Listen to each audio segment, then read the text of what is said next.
Hello friends, Tally Prime की series में आपका स्वागत है। हमने पिछले काफ़ी सारे सेशंस में काफ़ी सारे वाउचर्स की जानकारी ली है, जिसमें कॉन्ट्रा वाउचर है, पेमेंट है, रिसीप्ट, सेल्स, परचेज, इसके अलावा डेबिट नोट, क्रेडिट नोट इत्यादि की जानकारी हमने ली। लेकिन इसमें एक और वाउचर है जो F7 अगर आप देखें तो जनरल वाउचर पे है। तो जनरल वाउचर जो रहता है वो एक अलग तरह का इंपॉर्टेंट वाउचर है। इस सेशन में हम जनरल वाउचर और उससे रिलेटेड एंट्रीज की जानकारी लेंगे और जिनको हम बेसिक से लेकर एडवांस लेवल तक सभी एंट्रीज को समझेंगे बारी बारी से। तो आइए शुरुआत करते हैं इसकी। सबसे पहले मैं आपको ये बता दूं कि मैनुअल अकाउंटिंग में जो जनरल टर्म रहती है वो एक अलग बुक कीपिंग टर्म है, जिसमें जब हम कहते हैं अकाउंटिंग की बेसिक टर्म में कि हम जर्नल में एंट्रीज कर रहे हैं तो उसका मतलब ये रहता है कि जनरल बुक्स में हम सभी एंट्रीज कर रहे हैं और फाइनली उस जर्नल में हम अपने अकाउंट्स को रिकॉर्ड करते हैं और वहाँ से हम लेजर पोस्टिंग करते हैं। वो एक अलग टर्म रहती है। लेकिन टेली प्राइम की बात करें तो टेली में इस तरह से नहीं माना जाता। टेली प्राइम में जनरल वाउचर जो है एक अलग एंट्री मोड है, यानी कि एक अलग वाउचर है जिसमें हम अलग अलग तरह के एंट्रीज को कर सकते हैं। जैसे हमने काफ़ी सारे एग्जाम्पल्स में देखा है कि जब कोई पेमेंट करनी होती है तो हम पेमेंट वाउचर का इस्तेमाल कर लेते हैं, जब रिसीप्ट करनी होती है तो रिसीप्ट वाउचर का इस्तेमाल कर लेते हैं, परचेज सेल वाउचर इस तरह से परचेज और सेल्स में काम आते हैं। लेकिन जनरल वाउचर जो रहता है वो अगर आपके पास कुछ स्पेसिफिक स्थितियां हों तो उस केस में जनरल एंट्री की जाती है इस जनरल वाउचर के द्वारा। अगर आप इसको रिवर्स रूप में समझें, अगर आपके पास जितने वाउचर हैं उनमें अगर वो एंट्री प्लेस नहीं हो रही तो आप यहाँ जनरल वाउचर में आके एंट्री प्लेस कर सकते हैं। जनरल वाउचर में किस तरह की एंट्रीज आती हैं, आइए उन पर नज़र डालते हैं। यहाँ मैंने कुछ एग्जाम्पल एंट्रीज के इकट्ठे किए हैं जिनको बारी बारी से प्रैक्टिकल रूप में भी करके देखेंगे। सबसे पहला है credit expense entry. Credit expense entry यानी कि आपने कोई ऐसा खर्चा जो क्रेडिट में किया है, जैसे स्टाफ के लिए आपने कुछ कोल्ड ड्रिंक्स खरीद ली, कुछ खाने पीने का सामान खरीद लिया लेकिन उधार खरीदा, तो ऐसी एंट्री है जो है उधार है तो वो जनरल वाउचर कैटेगरी में चली जाएगी क्योंकि वो छोटा एक्सपेंस है। Fix asset credit purchase sale entry. बहुत सारे लोग कंफ्यूज रहते हैं कि फिक्स एसेट कहाँ उसकी एंट्री की जाए। मैं आपको बता देता हूँ, फिक्स एसेट जो रहता है वो हमारी परचेज की आइटम नहीं है, यानी कि हमारा परचेज सेगमेंट का आइटम नहीं है। परचेज उस आइटम या उन गुड्स को कहते हैं जिनमें हम व्यापार करते हैं, जहां हम सेल परचेज का कार्य करते हैं। फिक्स एसेट जो हम प्रयोग करते हैं वो उस टर्म या उस एसेट के लिए जो हम प्रयोग करने के लिए लेते हैं बिजनेस में।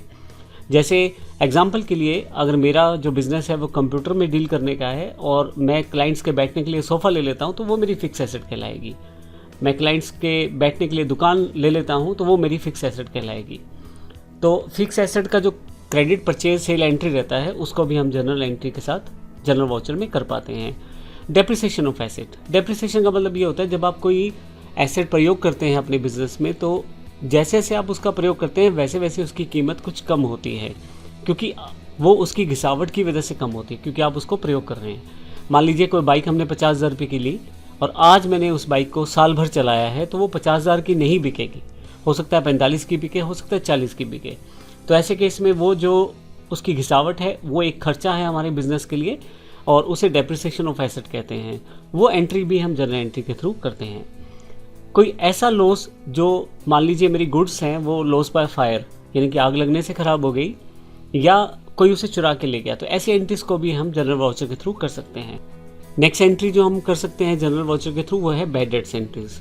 बैड डेट्स क्या होते हैं? मान लें हम बिजनेस कर रहे हैं तो कोई ऐसा देनदार जिससे हमने पैसे लेने हैं और वो व्यक्ति पैसे देने से मना कर जाता है और पैसे नहीं दे पाता, तो ऐसे केस में हम उस ना वसूल किए गए पैसे को बैड डेट्स अकाउंट के साथ मैनेज करते हैं, सेटल करते हैं।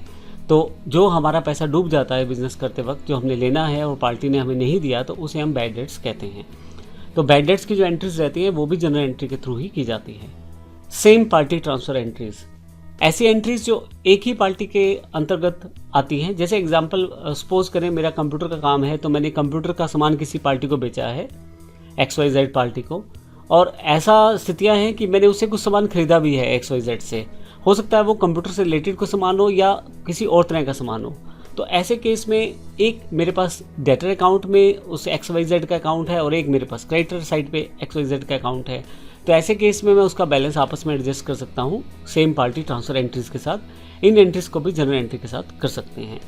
करेक्शन एडजस्टमेंट एंट्रीज, मान लीजिए कोई एंट्री हमसे गलत हो गई है, कोई सामान मैंने XYZ से ख़रीदा है लेकिन मैंने XYZ की जगह किसी और का नाम वहाँ मेंशन कर दिया है, मान लीजिए PQR का नाम मेंशन कर दिया है, तो ऐसी दिक्कत में मुझे वो एंट्री ठीक करनी पड़ेगी, क्योंकि मैंने सामान तो PQR से ख़रीदा है और एंट्री मैंने XYZ के नाम से कर दी है। ऐसे केसेस में आप करेक्शन कर सकते हैं एडजस्टमेंट एंट्रीज के थ्रू, और वो जनरल एंट्री के थ्रू ही संभव हो पाता है।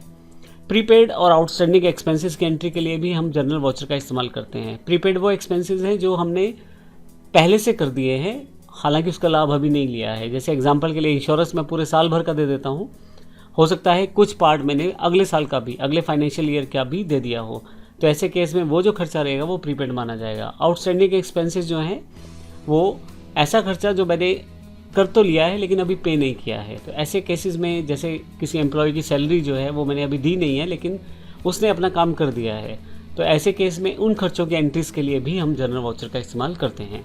उसके पश्चात एक्योर्ड और अनअर्न्ड इनकम। एक्योर्ड इनकम वो रहती है जिसको हमने कमा तो लिया है लेकिन अभी हमें रिसीव नहीं हुई है, यानी कि पेमेंट नहीं मिली है। कोई ऐसा काम जो हमने करके दे दिया है, मान लीजिए मैंने कोई ऐसा काम कर दिया है बिजनेस में जिसकी इनकम मुझे मिलनी चाहिए थी लेकिन अभी मिली नहीं है, लेकिन मैंने अपना काम पूरा कर दिया है, यानी कि मेरा काम ख़त्म हो चुका है, बस मुझे पैसे मिलने हैं, पैसे ड्यू हैं। तो ऐसी इनकम को एक्योर्ड इनकम कहते हैं, जिसमें हम अपना कार्य पूरा कर चुके हैं, पैसे मिलने बाकी हैं। तो ऐसे केस में ऐसी एंट्रीज के लिए जनरल एंट्री का इस्तेमाल किया जाता है जनरल वाउचर के थ्रू। और उसके साथ अनअर्न्ड इनकम। अनअर्न्ड इनकम वो रहती है जो हमने अभी काम तो नहीं किया है, अभी कमाया नहीं है उस इनकम को, लेकिन हमें वो पैसा मिल गया है। तो ऐसे केस में भी ऐसी एंट्रीज के लिए भी हम जनरल वाउचर का इस्तेमाल करने वाले हैं। तो यहाँ मैंने जो एग्जांपल दिया है एक ब्रीफ इंट्रोडक्शन के रूप में दिया है जनरल वाउचर का कहाँ कहाँ कौन कौन सी स्थितियों में प्रयोग हो सकता है।